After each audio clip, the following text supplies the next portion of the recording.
వాళ్ళు వీళ్ళు ఎన్నెన్ని అన్న పసి పిల్లవాడు నవ్వాడు.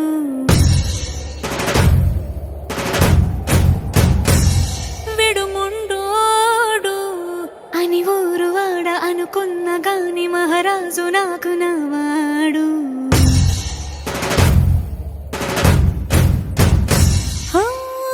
మాట పెడుసైనా మనసులో వెన్న రాయిలా ఉన్నవాడిలోన దేవుడెవరికి తెలుసును నాకన్నా. సూసేకి అగ్గిరవ్వ మాదిరే ఉంటా